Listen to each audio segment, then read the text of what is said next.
ഇന്ന് തന്നെ ഡൗൺലോഡ് ചെയ്യൂ. കാണൂ നിങ്ങളുടെ ഫേവറേറ്റ് ഷോസ്.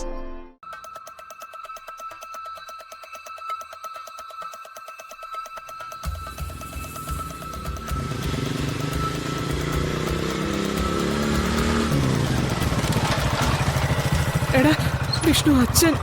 എന്റെ അമ്മേ, എന്താ അമ്മ ഇതൊക്കെ? അച്ഛനെ പ്രത്യേകം ശ്രദ്ധിക്കണം, ഞാൻ പറഞ്ഞല്ലേ. എടാ, വാതിക്കൽ ഇരിക്കുന്നത് കണ്ടിട്ടാ ഞാൻ അകത്തോട്ട് കയറിയത്. കവർ പൊട്ടിച്ചെണ്ണ പാത്രത്തിലോട്ട് ഒഴിക്കുന്ന സമയമായിട്ടുള്ളൂ. തിരിച്ചു വാതിക്ക വന്നപ്പോ ആളില്ല. അല്ല, സുബൈറിന്റെ വീട്ടിലും ചെന്നിട്ടില്ല. അമ്മേ, അച്ഛൻ ഇങ്ങനെ ഓർമ്മക്കുറവുള്ള കാര്യം അമ്മയ്ക്ക് അറിയാലോ. എടാ, എന്റെ ദൈവമേ, എവിടെ പോയി നോക്കാനാ നീ? എടാ, സാധാരണ കാറ്റ് കൊള്ളാനായി പോയി ഇരിക്കാറുള്ളത് ആ ഉപ്പുകണ്ടം പാടത്താ.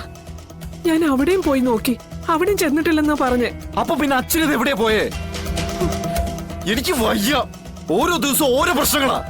എടാ, ചിലപ്പോ ഓർമ്മക്കുറവിൽ പറ്റിപ്പോയതായിരിക്കും. എവിടെയെങ്കിലും പോയി നിന്നിട്ട് തിരിച്ചു വരാൻ സ്ഥലം അറിയുന്നുണ്ടാവില്ല. അമ്മേ, അങ്ങനെയാണെങ്കിൽ തന്നെ നമ്മളിപ്പോ എവിടെ പോയിട്ട് തിരക്കുക? ശ്ശോ.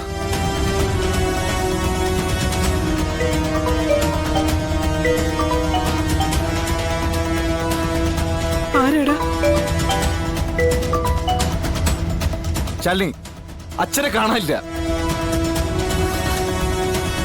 എവിടെയാണെന്ന് അറിയൂല. ഞാനും അമ്മ ഇപ്പൊ വല്ലാത്തൊരു അവസ്ഥയിലാണ് നിൽക്കുന്നത്.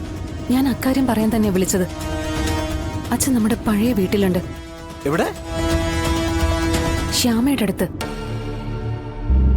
അതായത് നമ്മുടെ ലേലം ചെയ്തു പോയ വീട്ടില്. അമ്മ, അച്ഛൻ പഴയ വീട്ടിലുണ്ടെന്ന്. യോ, ഇതെങ്ങനെ അവിടെ എത്തി? ആര് കൊണ്ടെന്ന് അവിടെ ആക്കി? ഒന്നും മനസ്സിലാവുന്നില്ലല്ലോ. ശാലിനി, അച്ഛൻ അവിടെ എന്തിനാ ചെന്നെന്തെങ്കിലും പറഞ്ഞോ? ഞാൻ ഇനി പറയാൻ പോകുന്ന കാര്യം കേട്ടിട്ട് വിഷ്ണുട്ടൻ ടെൻഷൻ അടിക്കൊന്നും ചെയ്യണ്ട. വീട് വിറ്റ കാര്യമൊന്നും അച്ഛന്റെ ഓർമ്മയിലില്ലെന്നാ ശ്യാമ പറയുന്നത്. സ്വന്തം വീട്ടിൽ നിന്ന് പെരുമാറുന്ന പോലെയൊക്കെ അച്ഛൻ അവിടെ ചെന്ന് പെരുമാറുന്നെന്നാ പറഞ്ഞ്. സത്യമേ അന്വേഷിക്കുന്നുണ്ട്. ശാലിനി, നമ്മുടെ അച്ഛൻ അച്ഛന് ഓർമ്മക്കുറവുള്ളതല്ലേ വിഷ്ണുട്ട? ഇതിപ്പം സ്വന്തം വീട്ടിൽ ചെന്നപ്പോ പൂർണ്ണമായിട്ടും മനസ്സ് കയ്യിൽ നിന്ന് പോയി. ഇനിയിപ്പോ എന്താ ഞാൻ ചെയ്യാ? എനിക്ക് ഇതൊക്കെ കേട്ടിട്ട് ആകെ തല മരവിച്ചിരിക്കുക. എന്താ ചെയ്യേണ്ടെന്ന് അറിയില്ല. എല്ലാത്തിനും നമുക്ക് വഴി ഉണ്ടാക്കാം. വിഷ്ണുട്ടൻ അങ്ങോട്ട് വാ, ഞാനും അങ്ങോട്ട് വരാം. എന്നിട്ട് അച്ഛനെ നമുക്ക് കൂട്ടിക്കൊണ്ടുപോരാം. എന്നിട്ട് ആലോചിക്കാം എന്താ ചെയ്യേണ്ടതെന്ന്.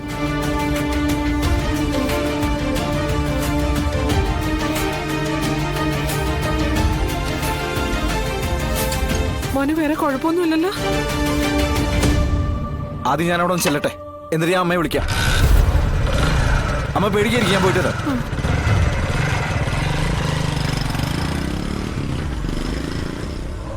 എന്തിനാണ് അപ്പൊ ഈ മനുഷ്യൻ അങ്ങോട്ട് പോയത്?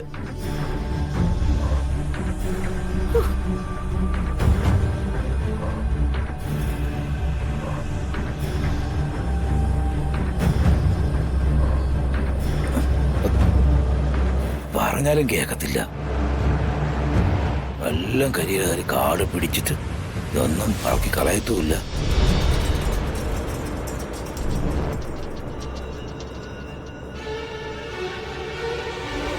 ഈശ്വര, അച്ഛൻ ഇത് എന്തിനുള്ള പുറപ്പാടാ?